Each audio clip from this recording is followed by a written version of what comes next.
Hello दोस्तों, नमस्कार। आज मैं आपके सामने एक और नया वीडियो लेकर उपस्थित हुआ हूँ। आज का मेरा ये वीडियो मेरे पहले के वीडियोस से बिल्कुल अलग होगा।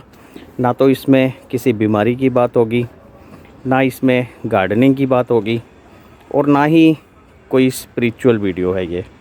आज का वीडियो बिल्कुल अलग है। आज के वीडियो में मैं कुछ हल्का सा पॉलिटिक्स की बात करूँगा। अब आप कहेंगे कि पॉलिटिक्स ही क्यों? तो मैं ये याद दिलाना चाहूँगा कि जो डेमोक्रेसी है ये इतनी आसानी से नहीं मिली है हमें। अगर हम लोगों को याद हो 10th तक की जो पढ़ाई हुई सोशियोलॉजी, सोशल साइंसेज में जो हमने पढ़ा है कि यूरोप में जब ये रेवोल्यूशन हुआ था तब जो है जो वोट देने का अधिकार था सिर्फ जो प्रतिष्ठित लोग होते थे उनको मिला हुआ था। लेबर क्लास को, जनरल क्लास को वोट देने का कोई अधिकार नहीं था, क्योंकि ऐसा मानना था उस टाइम के जो बुद्धिजीवी थे, जो पॉलिसी मेकर्स थे कि जो जनरल क्लास है या जो लोअर क्लास है उसको समझ नहीं है सरकार बनाने की या किस तरह से जो है चुना जाना है प्रतिनिधियों को जो सरकार चलाएंगे। तो आज की डेट में उल्टा हो गया है। जो वोट का अधिकार है वो सबको मिला हुआ है आज की डेट में, लेकिन जो पढ़े लिखे हैं, जो प्रतिष्ठित लोग हैं, वो वोट डालने नहीं जाते हैं। तो ऐसे में क्या होता है कि जो सरकार चुनने वाले लोग हैं वो जो लेबर क्लास, जिनको समझ नहीं है, जो या तो 500 रुपये लेकर वोट दे देते हैं दारू की बोतल में। ये एक प्रैक्टिकल चीज़ है जो हिंदुस्तान में होती है कि दारू की बोतल लेकर के वोट दे देते हैं या 500 रुपये लेकर के वोट दे देते हैं। तो ऐसे लोग सरकार चुनते हैं तो वो सरकार आपकी कहाँ सुनेगी। तो इसके लिए एक अच्छी समझ होना बहुत ज़रूरी है और सरकार चुनने के लिए, और एक अनबायस्ड इन्फॉर्मेशन जो है वो होना बहुत ज़रूरी है। तो खैर, ये एक अलग टॉपिक है। आज की जो मैं बात आपसे डिस्कस करने जा रहा हूँ वो है जो अभी लेटेस्ट जो इलेक्शंस हुए, इसके बारे में एक बहुत ही यूनिक सी फीचर की बात कर रहा हूँ मैं कि मैं पर्टिकुलरली हिमाचल प्रदेश की बात करूँगा। तो मैं बहुत से वीडियोस देखे, बहुत से जर्नलिस्ट का एनालिसिस देखा, बहुत से डिबेट्स देखे, तो सबने जो हिमाचल में जो कांग्रेस की जीत के लिए जो फैक्टर एक रिस्पॉन्सिबल बताया, वो बताया OPS. OPS means old pension scheme. तो ओल्ड पेंशन स्कीम और न्यू पेंशन स्कीम, मैं इस वीडियो में मेरिट्स और डीमेरिट्स की बात नहीं करूंगा। मैं सिर्फ इस बात की बात करूंगा कि क्या ओपीएस इस इलेक्शन में इतना बड़ा मुद्दा बना, क्या उसकी रेलिवेंस है और कैसे आगे आने वाली इलेक्शंस में भी ओपीएस एक मुद्दा बन सकता है। तो ये सब मैं एक डिस्कस करूंगा। तो उससे पहले मैं आपको एक बात बताऊं कि जो गवर्नमेंट एम्प्लॉइज़ है, क्योंकि एक जर्नलिस्ट है वो अपने नज़रिए से वो करेगा, मैं आपको एक्स गवर्नमेंट ऑफिसर होने के नाते जो मेरा जो एक गवर्नमेंट सर्वेंट का, एक गवर्नमेंट ऑफिसर का, सरकारी ऑफिसर का जो वो है थिंकिंग है या जो वो सोचता है, उस लिहाजे से मैं एक इसको एनालिसिस करने की कोशिश करूँगा। और बाकी नज़रिया सबका अपना अपना होता है। इससे पहले कि मैं डिस्कशन शुरू करूं, आपको मैं एक डाटा कुछ दिखाना चाहूँगा। ये हालांकि 2017 का डाटा है। इसमें आप देखेंगे कि किसी भी स्टेट गवर्नमेंट में या किसी सेंट्रल गवर्नमेंट में जो सरकारी मुलाजिम हैं, सरकारी अफसर हैं, एम्प्लॉइज़ हैं, वो करीब करीब 4 से 5-6% के आसपास हैं। ये डाटा कह रहा है, सरकारी डाटा है, ये कह रहा है। और जो ओपीएस और एनपीएस जो है न्यू पेंशन स्कीम, अब नेशनल पेंशन स्कीम के नाम से भी जानी जाती है, ये शुरू हुई थी 2004 में। पहले शुरुआत की गई थी 1/1/2004, लेकिन बाद में कुछ इसमें मॉडिफिकेशन किया गया और इसे लागू किया गया 1/4/2004 के बाद से ज्वाइन करने वालों के लिए। और आर्म फोर्सेस के लिए ओल्ड पेंशन स्कीम ही चालू है, वो एनपीएस उनके लिए लागू नहीं है। तो इस इलेक्शन में पॉलिटिकल पार्टीज़ ने ओपीएस को एक मुद्दा बनाया तो क्या जो है ये मुद्दा इतना स्ट्रॉन्ग रहा कि ओपीएस के मुद्दे पे जो है सरकार बन गई?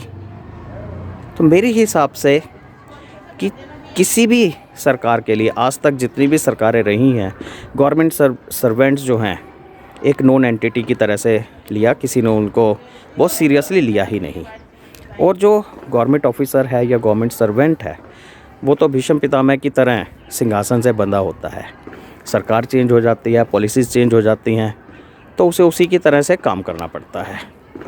तो सरकारी ऑफिसर बेचारा बंधा हुआ है अपनी लिमिट्स में, तो मेरे हिसाब से वो एक बहुत बड़ा रेलेवेंट फैक्टर नहीं है। और दूसरा कि जो एवरेज जो सर्विस होती है एक गवर्नमेंट एम्प्लॉय की, उसे हम 30 इयर्स मानते हैं। तो 2004 मतलब आज 2023 आ रहा है, करीब करीब 19 साल। अभी तो जो पुरानी पेंशन स्कीम वाले लोग हैं वो रिटायर नहीं हुए हैं पूरे, तो नई पेंशन स्कीम वाले तो रिटायरमेंट की एज अभी काफ़ी दूर है। और अगर हम देखें कि 4, 5, 6% तक गवर्नमेंट सर्वेंट्स हैं, और उनमें से करीब करीब हम लगा के चलें कि 2 से 2.5% हुई होंगे एनपीएस जिनके ऊपर लागू हुआ है, बाकी के ऊपर तो ओपीएस ही लागू हुआ है। तो ये मेरे हिसाब से एक मुद्दा नहीं है, और आने वाली इलेक्शंस में भी ये मुद्दा नहीं बनने वाला इतना ज़्यादा। तो फिर इस चीज़ को क्यों उठाया पॉलिटिकल पार्टीज़ ने? क्योंकि पॉलिटिकल पार्टीज़ के पास मुद्दों की बिल्कुल कमी हो गई है। अब किसी के पास कोई ऐसा मुद्दा नहीं रहा कि जिस पे कि वोट मांग सकें। तो एक नॉन एग्जिस्टिंग मुद्दे को लेकर के उस पर हाइप बनाया गया, जिसके कारण, और मेरे हिसाब से उसका इतना वोट स्विंग भी नहीं हुआ होगा और सीट्स में भी इतना फ़र्क नहीं पड़ा होगा। और फिर दूसरी एक और बात है, गवर्नमेंट सर्वेंट्स जो हैं, अगर आपको पता हो तो ज़्यादातर गवर्नमेंट सर्वेंट्स इलेक्शन ड्यूटीज़ में होते हैं, उनको पोस्टल बैलेट दिया जाता है। तो पोस्टल बैलेट तभी खुलता है जब सारी काउंटिंग ख़त्म हो जाती है, और जीत हार में डिसाइडिंग फैक्टर जो होता है उसके लिए पोस्टल बैलेट की ज़रूरत होती है। तो गवर्नमेंट सर्वेंट वैसे भी एक नॉन एंटिटी हो जाता है इस सब चीज़ों से। तो ओपीएस एक बहुत बड़ा मुद्दा नहीं है मेरे हिसाब से। ये कुछ जो वोट परसेंटेज कम रहता है वो एक ज़रूर मुद्दा है, कि जो एक बना इस इलेक्शंस में वोट परसेंटेज हर जगह ही कम रहा। इवन दिल्ली के एमसीडी इलेक्शंस ले लो या हिमाचल प्रदेश का ले लो, तो वोट परसेंटेज कम रहा। और उसका मेन कारण है कि जो लोग हैं, ज़्यादातर लोग जिनको वोट डालना चाहिए, जिनको समझ है, वो वोट नहीं डालते हैं। वो एक छुट्टी की तरह से इसे यूज़ करते हैं। बहुत ही आई एम सॉरी टू से, लेकिन एक ये सच्चाई है, किसी को बुरा लगे या भला, लेकिन ये एक सच्चाई है।